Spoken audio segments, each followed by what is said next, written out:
¿Cómo llama usted a un ser o a una persona que es todopoderoso, santo, omnipresente, trascendente, infinito, que habita en luz inaccesible, al cual nadie ha visto, al que nada le contiene y por el contrario, Él lo contiene todo? ¿Cómo llamas a una persona que es amor pero también es ira, el que es misericordia y compasivo pero también justicia inigualable?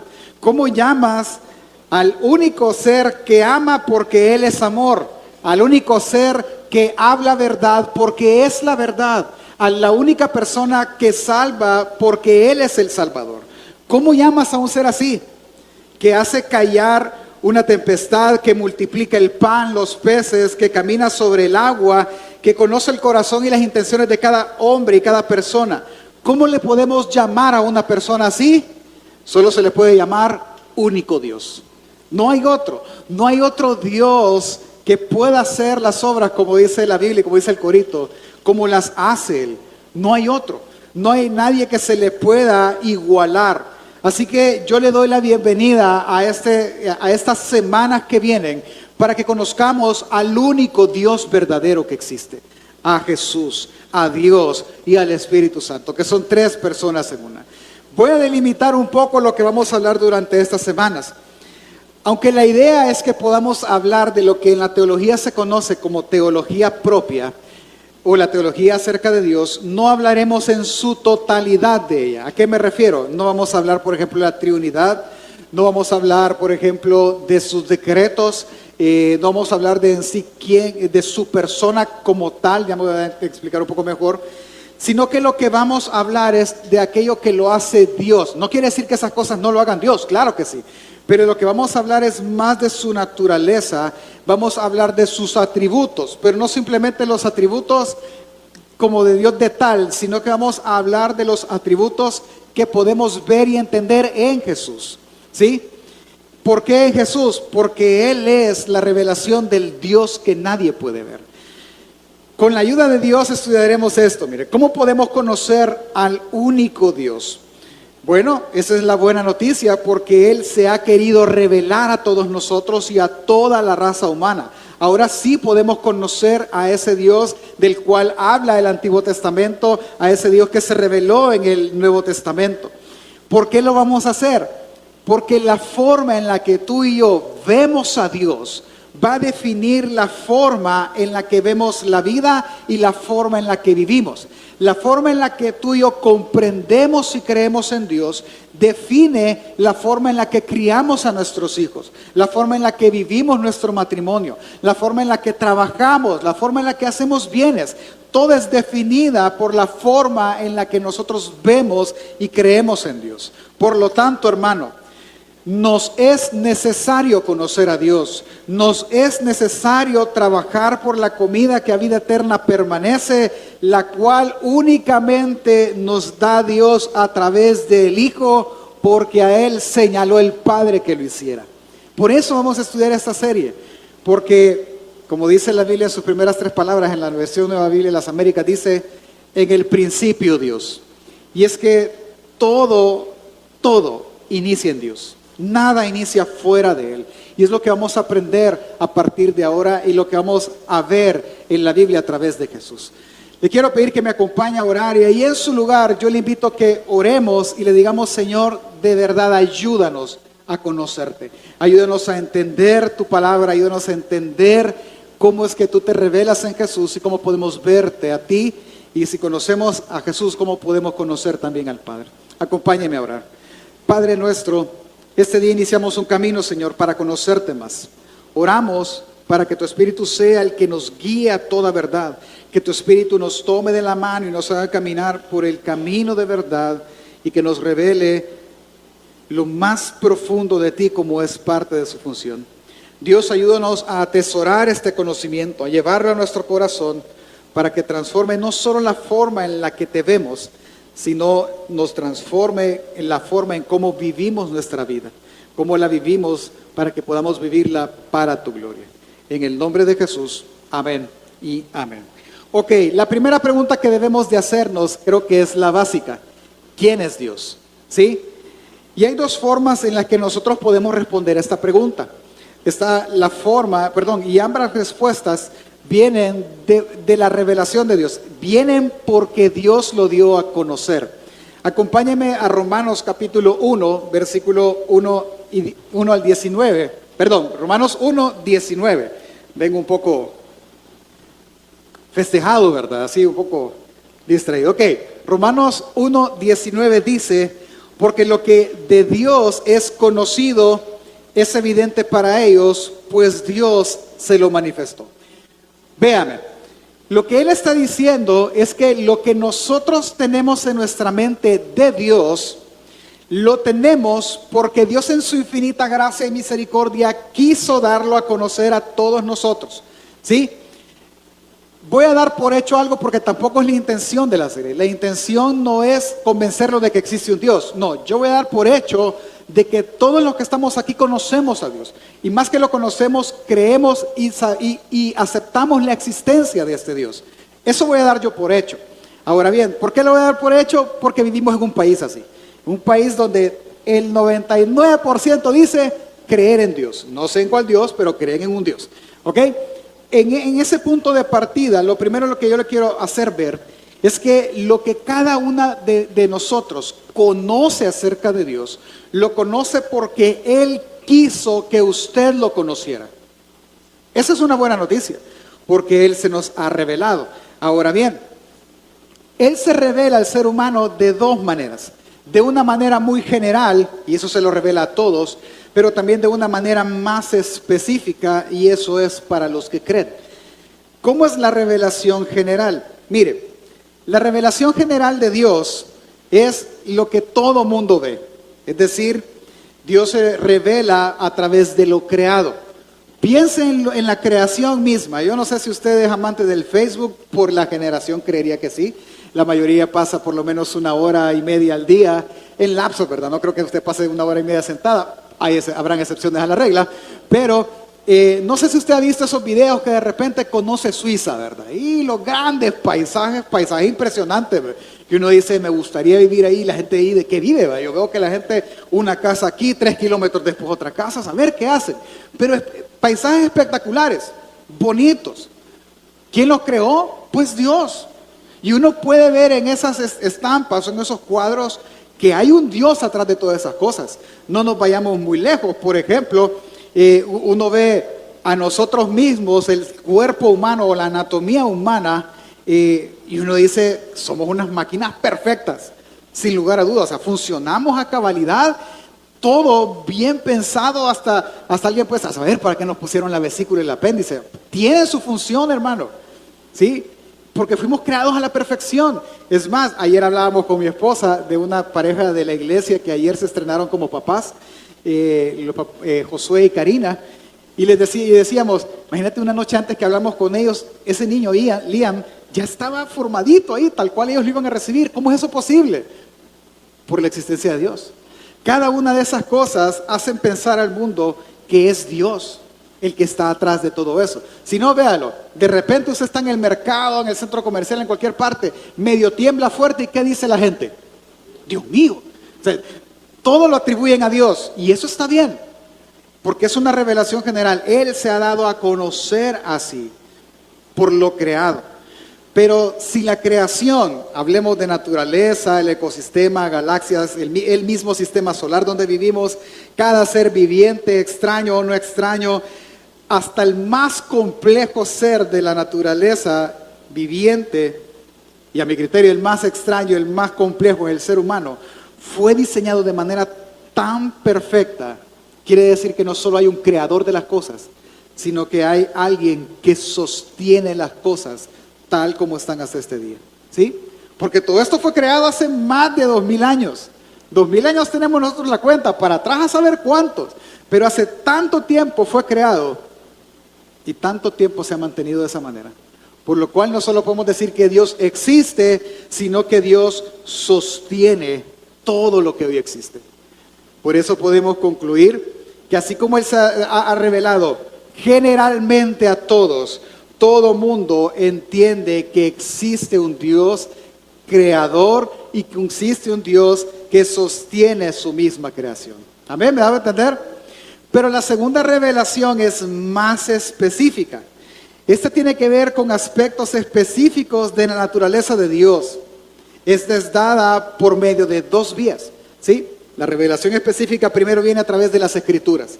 Las Escrituras, desde Génesis hasta Apocalipsis, nos muestran a Dios.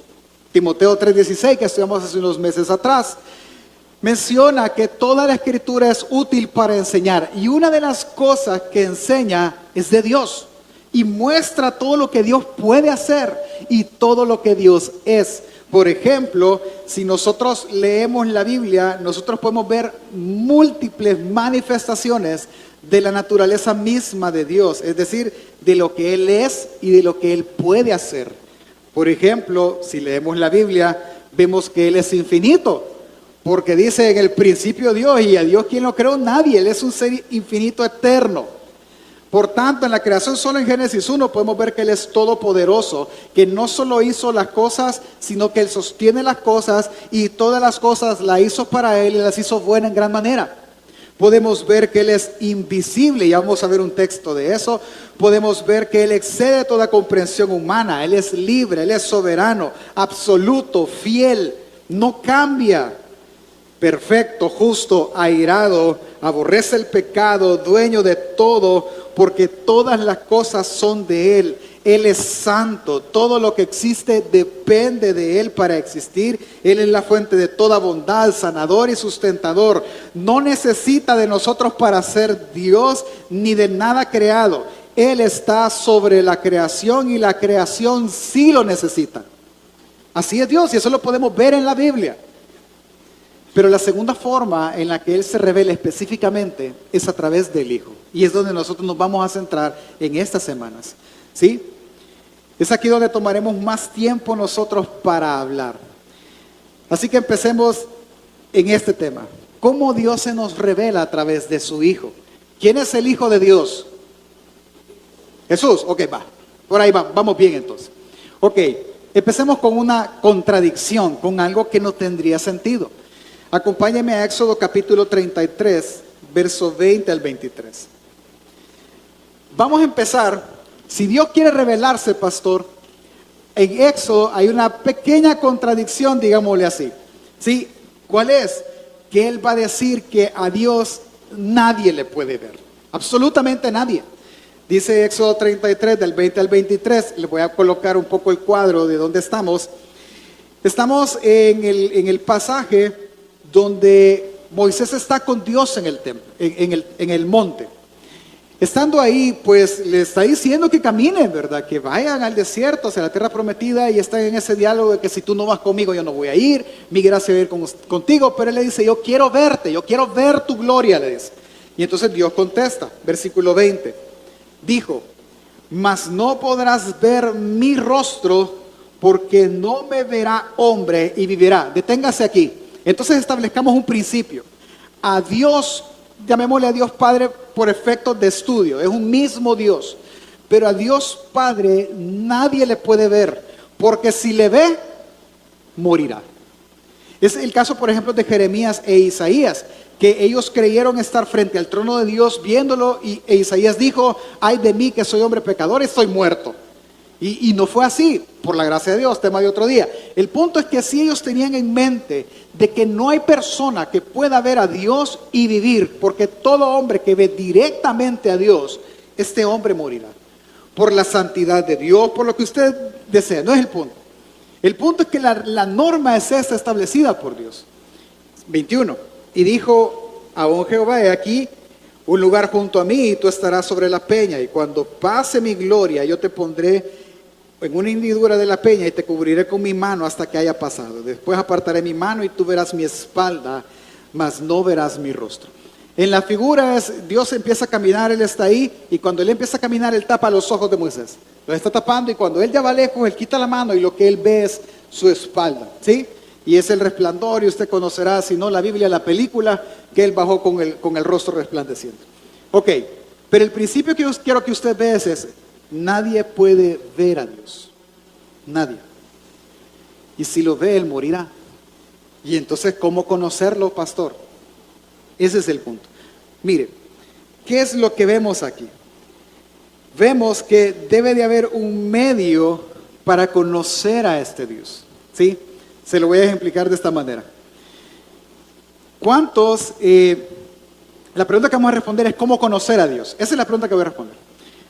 Síganme en este ejemplo. ¿Cuántos han comido? Levante la mano por favor y me ayuda. ¿Cuántos han comido o probado o saben cuál es el dulce de anís? Levante la mano. Nadie sabe cuál es el dulce de anís.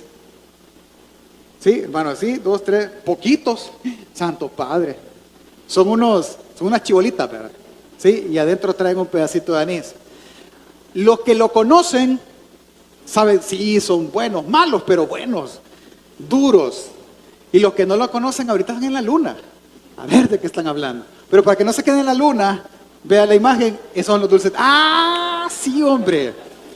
Sí, en la feria los venden. Sí. Va. Pregunta, aquellos que dijeron que no, al ver la foto dice, ya me acordé. ¿Sí? Y probablemente los conocen. Otros, los más jóvenes dirán, a ver, que palomitas de maíz parecen. Y van a tener una idea, pero cuando estos que nunca los habían conocido, vayan a una feria, vayan a una reunión familiar, los lleven donde los abuelitos allá por Guaymango, ¿verdad? Y le enseñen el dulce, ellos van a conocer. Porque conocer no necesariamente tiene que ser una experiencia palpable, sino tener cierta información. ¿Me doy a entender? Un ejemplo más. ¿Cuántos conocen las ballenas jorobadas? Levante la mano. Levante bien la mano. Ah, ok. Algunos hemos ido a, ¿cómo se llama? Allá por Sonsonate, a los Cóbanos. ¿Sí? Vuelve a levantar la mano. ¿Cuántos hemos visto? Voy a cambiar la pregunta. ¿Cuántos hemos visto una ballena jorobada? Es una experiencia muy bonita. Pero de nuevo, para que no se quede usted con la duda, ponme la foto. Esa la tomamos desde la lancha el día que anduvimos. Estas, aunque usted no lo crea, estas están en nuestro país. Hay una cierta época del año que usted las puede ver desde Sonsonate hasta La Unión. Si usted va en el momento correcto, usted las puede ver, ¿sí? Pero ahora que usted ve la foto, va a decir, ¿por qué esto pasa? Mire, del texto nadie se va a acordar mañana, pero va a decir, ¿de qué hablaron mañana? El pastor nos enseñó una foto de unas ballenas. Eso va a pasar. Ahora que usted sabe que esas son las ballenas jorobadas, cuando alguien vuelva a preguntar, usted va a decir, ah, sí, yo vi una foto en el culto. ¿Y de qué hablaron en el culto? A saber. Pero yo vi la foto y me acuerdo y tengo el conocimiento. ¿Qué es lo que le quiero probar con eso? Ya quítala para no. ¿Cuál es el punto? Es que aunque quizás usted no haya tenido una experiencia física, aunque usted no haya visto y haya tocado ahí a la famosa ballena, o se haya comido un dulce de anís, no quiere decir que no hay forma en que usted no aprenda de eso, ¿sí? O que no lo conozca. Porque hay un montón de gente, estudiosos probablemente, que nos pueden explicar la anatomía de la bendita ballena, cuánto pesa, cuánto mide, por qué anda aquí y cuándo anda por el norte, etcétera. Y nunca han visto una. Porque no es necesario, claro, es fabuloso poderlo hacer, pero a veces no es necesario para tener conocimiento de qué Él es. Cuando tú oyes de otra persona, entonces tú empiezas a adquirir conocimiento. Ese es mi punto ahorita. Ahora, con este ejemplo regresemos a Dios. ¿Cómo conocer a un Dios que jamás nadie ha visto? La respuesta es solo por medio de Jesús. Porque Jesús sí lo ha visto. Porque Él es su Padre. Y nosotros podemos ver al Padre por medio de la persona de Jesús. Pastor, ¿y usted cómo está tan seguro de eso? Primero porque Jesús lo dijo. El que me ve a mí ha visto a quién, dijo Él. Al Padre. ¿Sí? Entonces yo quiero conocer al Dios que nadie puede ver. ¿A quién tengo que conocer yo entonces? A Jesús. Así que a partir de hoy usted puede ser dos personas. Los otros 11 discípulos que dijeron, conocemos al Padre, usted puede ser Felipe que dijo, muéstrame al Padre y me basta. Como sea. ¿Sí? El punto es, tú conoces a Jesús, tú conoces entonces al Padre. No solo porque son el mismo Dios únicamente, sino porque Jesús es quien nos reveló al Padre. Alguien puede decir, pastor, pero de igual manera no le hemos visto. Como las ballenas, hermano. Algunos no las han visto, pero las conocen. Es la misma función, es el mismo sentido. Es más, yo no solo tengo el testimonio de muchos, que conocen de Jesús. Yo tengo el testimonio escrito en la Biblia, en 66 libros acerca de Jesús. Eso es suficiente y eso nos guiará a través de su Espíritu a toda verdad acerca de quién es Dios. Entonces, Jesús es la revelación de Dios Padre. En Él yo puedo conocerlo. ¿Cómo estamos tan seguros? Acompáñenme al libro de Colosenses, capítulo 1. Dicho de otra manera o al revés, Dios se ha revelado al ser humano de forma en que podamos entender en Jesús. Es decir, ¿por qué por qué Dios Padre se reveló en Jesús, en un ser humano? Porque es en términos que nosotros podemos entender, ¿sí? Es en términos que para mí va a ser fácil saber, Jesús está actuando de esta manera porque Dios es de esta manera. En Jesús yo puedo ver cómo Dios Padre actuó. Dice Colosenses capítulo 1, verso del 13 al 15, Pablo está empezando una defensa ante un pensamiento gnóstico que decía que Jesús era un holograma o era una figura no física, porque lo material para el gnóstico es malo, es pecado, así que por tanto Jesús no podía ser material, porque entonces hubiera sido un pecador. Haciendo eso, viene él, dice, versículo 13, el cual nos ha librado de la potestad de las tinieblas y trasladado al reino de su amado Hijo. Y ahora va a seguir hablando del Hijo, porque es el último que menciona. En el Hijo, en quien tenemos redención por su sangre, el perdón de nuestros pecados. Él es, ¿quién es Él? El Hijo. El Hijo es la imagen del Dios invisible, el primogénito de la creación. Entonces, en otras palabras, Pablo está diciendo una gran verdad. Es que Jesús es la imagen palpable para nosotros del Dios que en el Éxodo le dijo a Moisés que nadie lo puede ver. ¿Sí? Jesús quiere decir que para poder saber quién es Dios y conocer a este Dios que nadie puede ver, Dios Padre abre una puerta que es a través de Jesús, porque Él es la imagen del Dios que nadie puede ver. Quiere ver y conocer a Dios, lo puedes hacer por medio de Jesús. Otro texto, si usted está apuntando, es Hebreos capítulo 1, porque antes nos habló por los profetas, ahora nos ha hablado al Hijo, a quien constituye heredero por todas las cosas, quien es el resplandor de su gloria. Es que es Jesús la imagen de ese Dios que nadie ve. Pero veamos un texto más para entrar en materia, y ese es el libro que vamos a estudiar en estas semanas, el Evangelio de Juan. Juan tiene un propósito.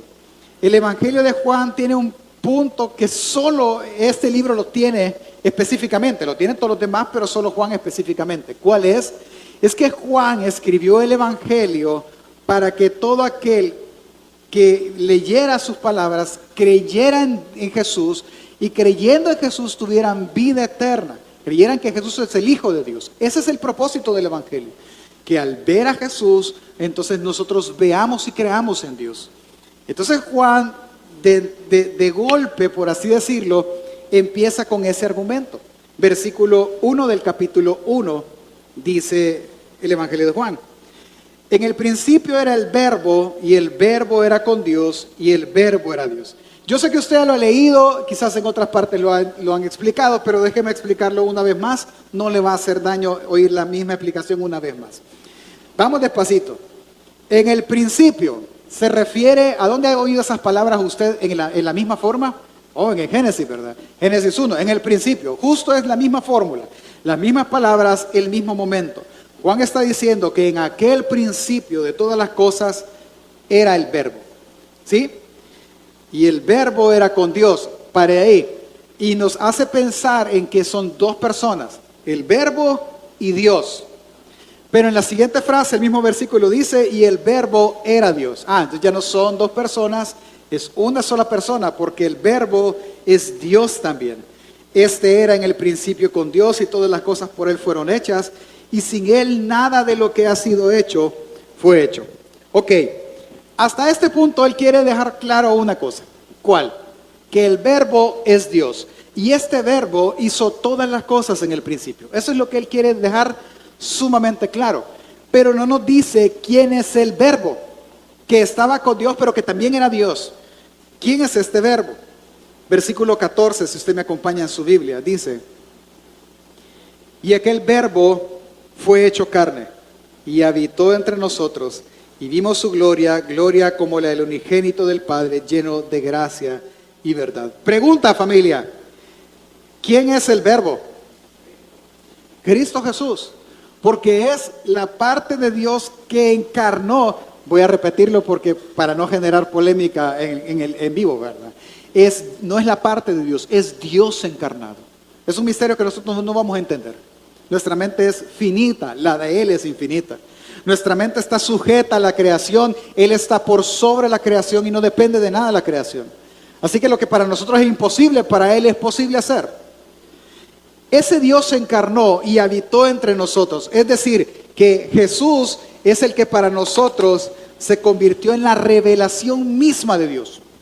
¿Quieres conocer a Dios? Ve a ese Dios encarnado, revelado en términos que nosotros podamos entender. ¿Me estoy dando a entender, familia? ¿Sí? Vaya, alguien pudiese decir, pastor, ¿y con qué fin encarnó? Ay, hay una gran pregunta, hermano. Y encarnó con muchos fines, pero solo me interesa uno ahorita. ¿Sí? Él encarnó para destruir las obras del diablo, para ser el cordero de redención, para muchas cosas. Pero yo solo quiero que usted tenga en la mente una. ¿Cuál? Evangelio de Juan, capítulo 6, verso 27. Dice, Jesús está hablando con las personas. ¿Qué es lo que está pasando? Le acaba de dar de comer a un montón de gente, más de 5,000 personas. Él se va al otro lado del mar o del lago, llega al otro lado, estando allá, la multitud le alcanza y Dios les para y les dice, ustedes me buscan no porque hayan visto las señales, ustedes me buscan, la palabra traducida es porque les di de comer, pero la expresión es porque les di de hartar, es decir, ustedes tienen me buscan por interés, es la frase nuestra, ¿sí? Entonces en ese sentido Él viene y dice, trabajad, es decir, esfuércense no por la comida que perece, sino por la comida que a vida eterna permanece, la cual el Hijo del Hombre os dará. Ese Hijo de Hombre es Jesús, porque a este señaló Dios el Padre. Terminemos esta parte. El Hijo del Hombre se refiere a Jesús. Esa frase aparece en Daniel la primera vez, tema de otro día. Pero lo que yo quiero que usted vea es que el Padre señaló que Cristo Jesús sería el medio por el cual Él se pudiese revelar a las personas, a todos nosotros y en especial a aquel que cree. Porque el que no cree, al hablarle de que Jesús fue Dios, él no va a creer. Va a decir, no, fue un hombre más. Yo he oído personas en la red que mencionan y dicen, no, es que Jesús no fue Dios, fue uno de miles de profetas. La gente vive engañada porque cree lo que quiere. No es el punto venir y debatirlos, pero lo que sí quiero que usted entienda, porque lo cree, es que el Padre se reveló a través del Hijo. ¿Por qué en el Hijo? Porque son términos que nosotros podemos entender. Es a ese mismo nivel, si me doy a entender. Entonces, la misma Biblia en Juan 17:3 dice que la vida eterna consiste en conocerte a ti, al único Dios verdadero. Por lo que de esta manera podemos concluir que nosotros podemos ver a Dios Padre únicamente en el rostro de Jesús. Únicamente en Él. Entonces la buena noticia es que podemos conocer a Jesús. Y conociendo a Jesús, podemos conocer a Dios. ¿Me doy a entender, familia? Pastor, mire, bonita su clase de teología, espectacular. Se nota que leyó, pastor. He leído, hermano. Y le voy a hacer un paréntesis. Esto que yo le he hablado en media hora es lo que hemos estudiado en los grupos de expansión en casas. Y la gente que lo oye afuera dice, tanto año en el cristianismo yo nunca había oído eso. Y están aprendiendo. Y yo se lo digo en una sola porque usted ya tiene una base.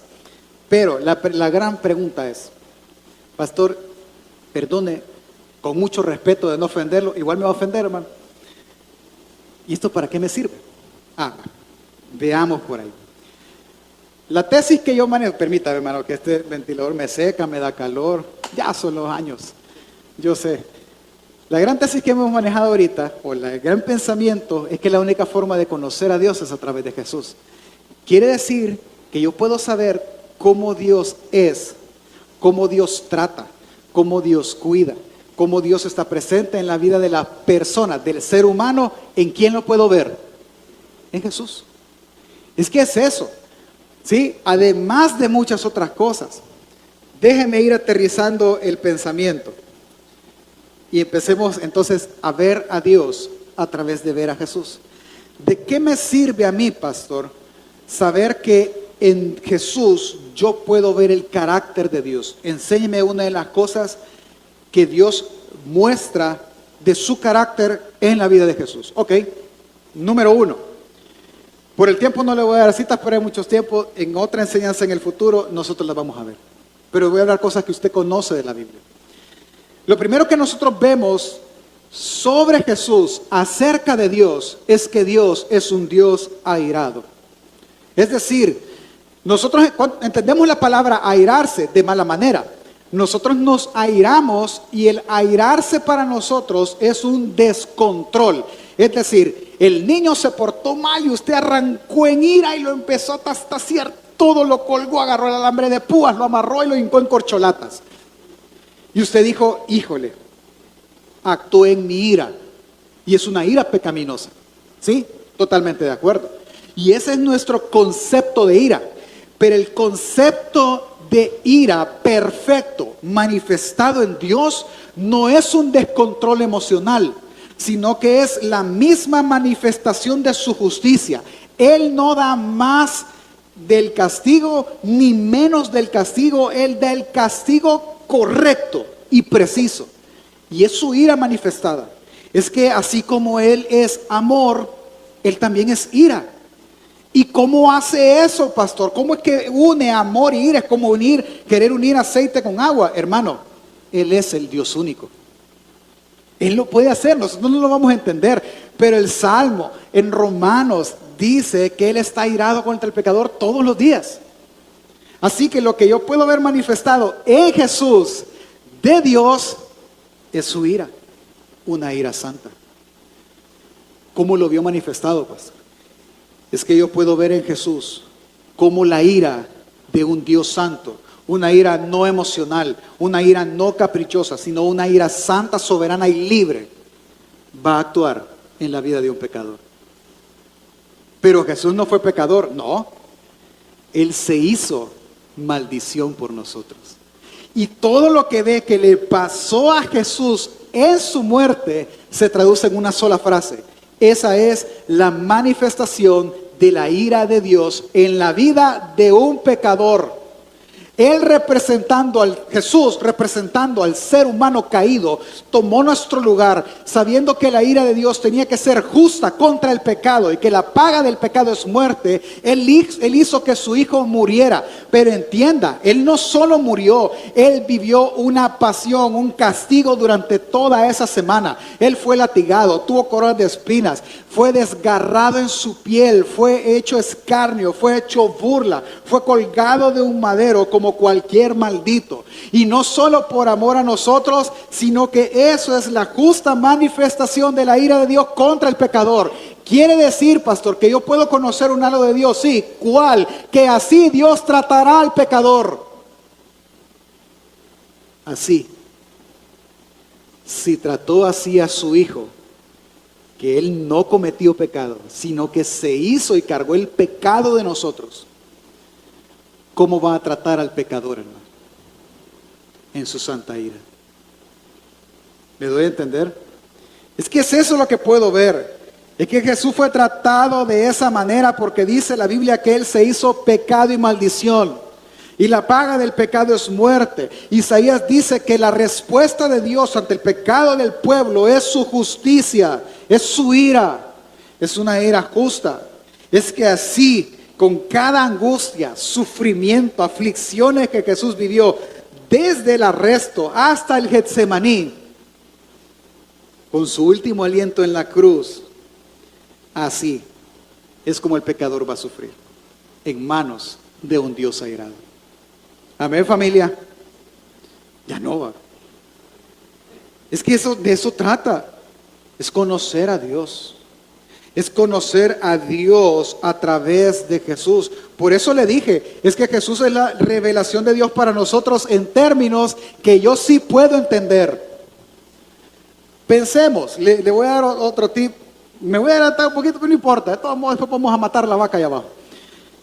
Entienda algo. Vea el Antiguo Testamento. Piensa en el Antiguo Testamento. ¿Cuál era la forma para expiar el pecado? Era un sacrificio, o sea, cruel, hermano. De verdad cruel. Primero degollar al animal, después partirlo, sacar todas sus vísceras. O sea, era perdóneme el hebreo, un sangrerío por todas partes que bañaba la piel del sacerdote o quien hiciera el sacrificio. Vaya, imagínense que yo le hubiera dicho, es que así se va a morir el pecador. Como una vaca, pastor. Está raro, no lo va a entender. Pero si usted ve la cruz y usted ve todo el castigo de Jesús hecho carne, siendo como usted, como yo, y yo le diga, así morirá cada pecador, usted lo entiende y se compara y lo asimila mucho mejor. Esa es la idea de por qué Jesús es la revelación de Dios. Así que número uno, ¿cómo puedo conocer a Dios a través de Jesús? Nosotros vemos un Dios airado que arremete contra aquel que se hizo pecado contra nosotros, tirando sobre él, desgarrando sobre él, haciendo que descienda sobre él absolutamente toda su ira. Y así como trató a Jesús en la cruz, así tratará a aquel pecador no arrepentido el día del juicio. Así que si tú no te arrepientes, esta tarde, casi tarde, quiere decir que así serás tratado tú también.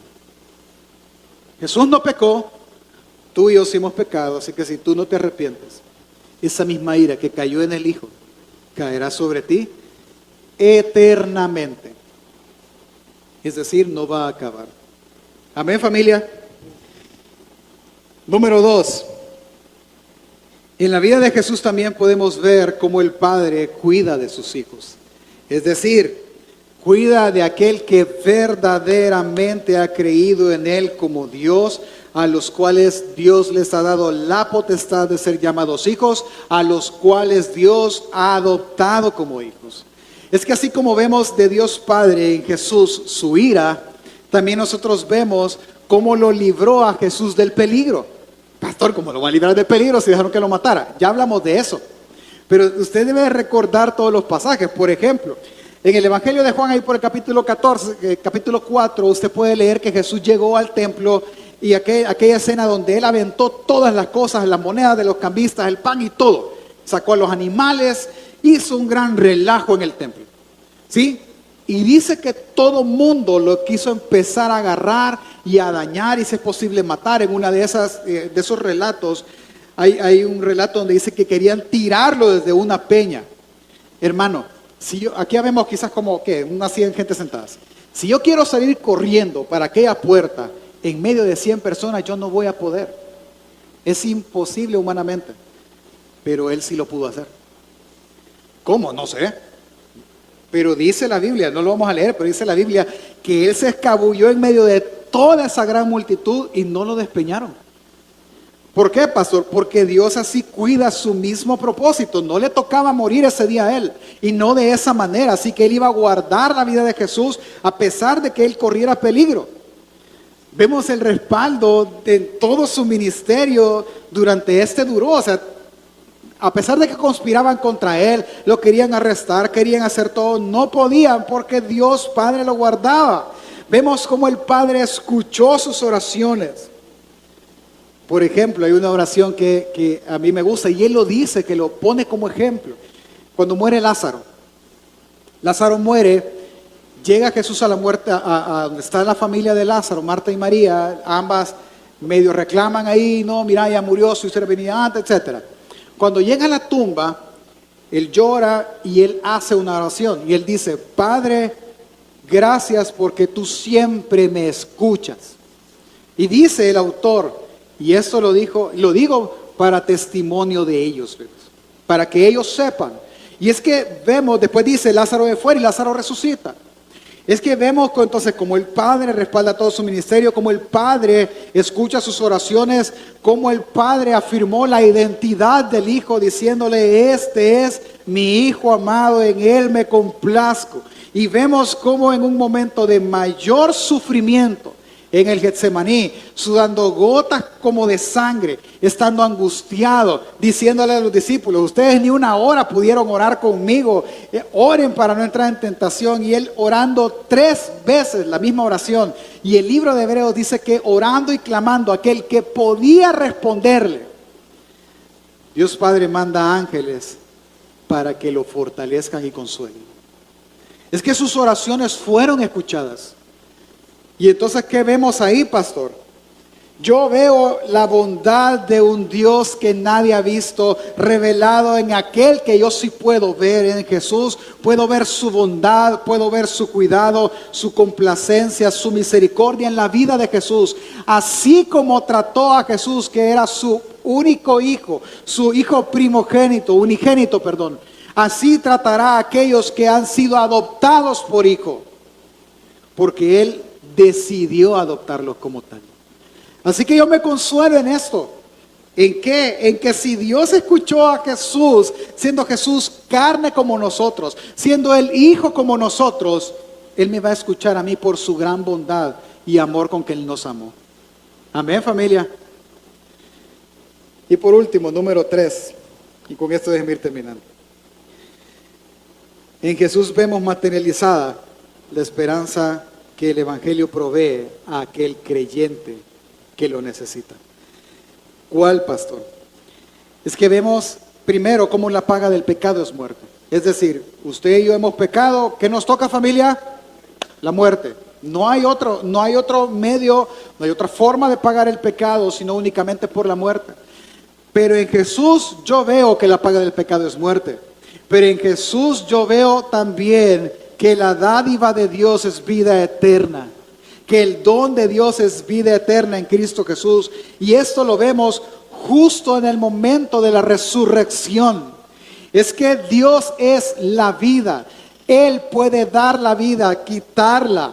Jesús mismo dice que nadie se la quitó, que Él entregó.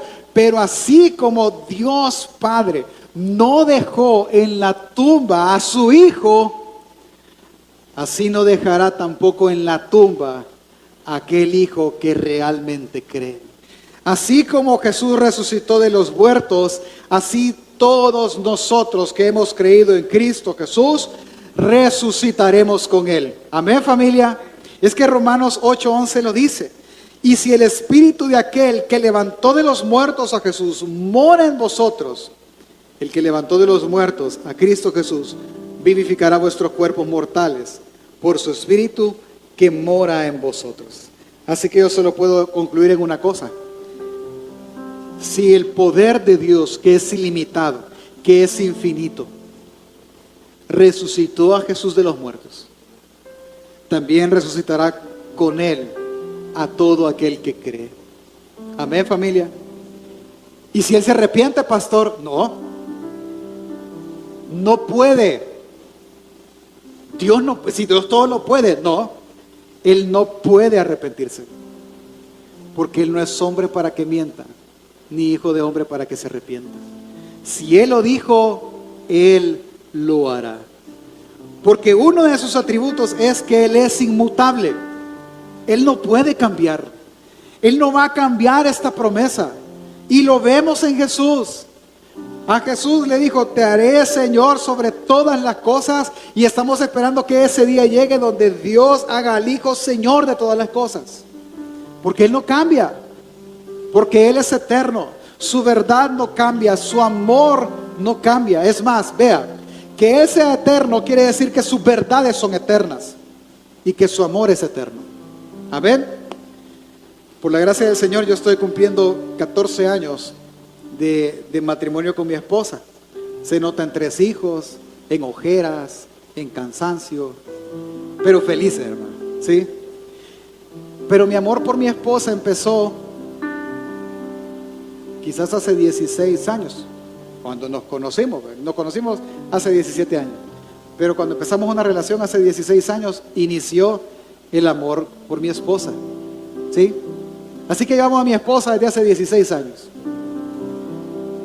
Pero Dios me ama a mí y a usted desde la eternidad. Es decir, que ese amor nunca inició, siempre ha existido. y ese amor nunca dejará de ser, siempre existirá. ¿Me doy a entender? Eso puedo ver yo en Jesús, porque Él no dejó a su Hijo en el Seol. Lo levantó victorioso y lo levantó triunfando sobre la muerte. Así que este es el camino que nosotros seguiremos. Veremos cada atributo de Dios visto en la persona de Jesús. Pero no solo eso, sino que también veremos y contestaremos una pregunta que es muy, muy importante. ¿Es importante conocer a Jesús? Por supuesto. Porque conociendo a Jesús, conoceremos a Dios y lo que Dios es por nosotros y en nosotros. Pero también la pregunta que quiero responder cada semana es, ¿por qué es importante conocer a Dios? Híjole, hermano. Esta respuesta es larga, ¿sí? Yo le podría decir simplemente que es bueno porque Él da sentido a todas las cosas. Todas las cosas que nosotros vivimos, la vida misma que nosotros tenemos, tiene sentido en Jesús. Lo que pasa es que el hombre pecador no lo ve. Papás que están aquí, levanten la mano. ¿Sí? Vale. Vean a los hermanos, a los papás. Mamás, levanten la mano, mamás. Ok, vale, bájenla. Yo sé que usted ama a sus hijos, los readora y casi que estamos a un paso de idolatrarlos, ¿verdad? Y eso está mal. Pero yo sé, porque somos pecadores, que en algún momento, en algún arranque de cólera, de frustración, de egoísmo, usted pensó, si no hubiera tenido este bicho, yo en Europa anduviera. Si no lo hubiera tenido, yo otra cosa, fuera profesional. Ya hubiera hecho varias cosas. 3 milésimas de segundo después dice, Señor, perdóname. Yo amo a mis hijos. ¿Qué produce eso? El pecado. Es como el matrimonio. O sea, uno dice, si yo no me hubiera casado ahorita, estuviera rayado, ¿verdad? Y después se arrepiente y dice, no, Señor, yo te agradezco. ¿Qué provoca eso? El pecado que está en nosotros. El pecado que está en nosotros no nos permite dimensionar esta frase. Es que en Dios tiene sentido la paternidad. En Dios tiene sentido el matrimonio. En Dios tiene sentido trabajar. En Dios tiene sentido todo lo que hacemos. El pecado que mora en nosotros no nos permite dimensionar esa frase. No nos permite asimilarla. Porque muchas veces vemos en el trabajo un castigo. No vemos una provisión. Vemos en el trabajo perder la vida. No vemos que podemos glorificar a Dios con eso. Vemos en nuestros hijos cansancio, limitantes. Pero no vemos muchas veces la bendición que ellos son para nosotros. Vemos en nuestro esposo cruces, ¿verdad? Cargas. Pero no vemos que reflejamos la misma gloria de Dios en la paradoja del matrimonio. ¿Por qué no lo vemos? Por el pecado que mora en nosotros y porque no entendemos que lo único que le da sentido a esas cosas es Dios. Déjeme leerle y présteme atención, lo voy a leer bien, porque ante la pregunta, ¿por qué es importante conocer a Dios? El autor Paul David Tripp, en uno de sus últimos libros, no creo que sea el último, pero en uno de sus últimos libros, se llama ¿Realmente crees? Él ha escrito esta teología de Dios, por ejemplo, la teología de Dios, y él explica en palabras muy simples la teología de Dios, pero él dice después en el siguiente capítulo la teología de Dios para la vida diaria. La doctrina de la Escritura para la vida diaria, y así va. ¿Cómo aplican esas doctrinas para cada una de las áreas de nuestra vida, por así decirlo? Pues en este sentido, en este libro, en el capítulo 2, él escribe, ¿por qué es importante conocer a Dios? Déjeme leérselo. Dice, las primeras 4 palabras de la Biblia, en el principio Dios, nos pone en nuestro lugar. Nosotros no empezamos las cosas, no las controlamos. El mundo no funciona conforme a nuestros planes, o no sabemos lo que va a suceder y no sabríamos quiénes somos ni lo que se supone deberíamos de hacer si no fuera por el Creador. Nunca seremos el centro de todo y no hay mayor delirio que actuar como si lo fuéramos. Solo Dios está por encima de todo y conoce todo. Solo Dios planea y controla todo. Solo Dios es capaz de asegurar que su voluntad se hará siempre. Solo Dios tiene el derecho y entendimiento para establecer las reglas según las cuales viven sus criaturas. Aunque somos hechos a su imagen, somos pequeños y menesterosos, es decir, pobres. De modo que necesitamos una buena teología bíblica centrada en Dios que nos haga humildes, que nos ponga en nuestro lugar. Por lo tanto, inclínate ante el trono de Dios Todopoderoso y déjate estremecer por su gloria. Inclínate ante el trono de Dios Todopoderoso y déjate estremecer por su gloria. La santidad de Dios descubre lo impíos que somos. El poder soberano de Dios saca a la luz nuestras debilidades. La soberanía de Dios evidencia lo poco que en realidad podemos controlar. La omnisciencia de Dios nos confronta con los límites de nuestro conocimiento y entendimiento. El amor de Dios revela cuán faltos de amor podemos ser. La gracia de Dios deja ver cuán críticos y poco perdonadores somos muchas veces. La paciencia de Dios nos evidencia como irritables e impacientes. Y la justicia de Dios revela nuestro pecado. Hermano, yo agregaría algo más, que es lo que dice Juan capítulo 3. A partir de este día, si tú tomas el reto de conocer a Dios en tu Biblia cada día y buscar en tu Biblia y decir, ¿qué estoy viendo de Dios? ¿Qué estoy viendo de sus atributos? Tú te encontrarás con un gran muro. ¿Con cuál, pastor? Con aquel que su luz muestra. Dice Juan capítulo 3, que la luz vino al mundo. Y los hombres amaron más las tinieblas que la luz. ¿Por qué? Y es que eso es lo que te va a limitar. Al ver la justicia de Jesús, nosotros nos veremos pecadores. Al ver la gracia de Dios, nosotros nos volveremos los acusadores. Al ver la paciencia de Dios, nos volveremos impacientes y nos veremos como impacientes. Al ver que Él todo lo sabe, veremos que nosotros no sabemos nada. Y al ver que Él todo lo controla, arderemos en ira porque nosotros no controlamos nada. En ese punto tú tendrás dos caminos. Camino número 1, acercarte a Dios, humillarte y darte cuenta que nuestras obras son hechas en Dios todo el tiempo y por Dios.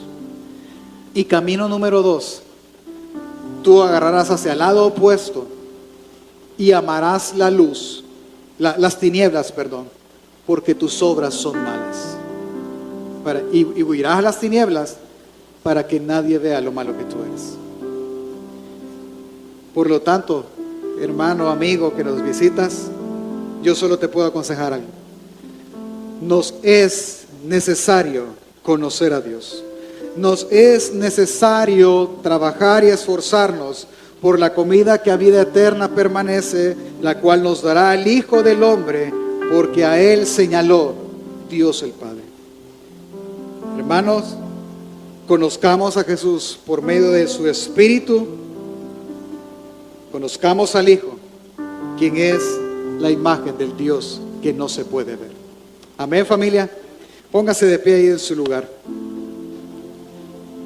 Y tomemos la decisión ahora de acercarnos a la luz y darnos cuenta que todo lo que hasta hoy hemos hecho ha sido hecho por Dios, o tome la decisión de huir a las tinieblas porque sus obras son malas. Pero si tú huyes a las tinieblas, recuerda una cosa: así como fue tratado Jesús en el Calvario, así serás tratado tú cuando mueras o cuando Cristo Jesús regrese, lo primero que pase. Amén.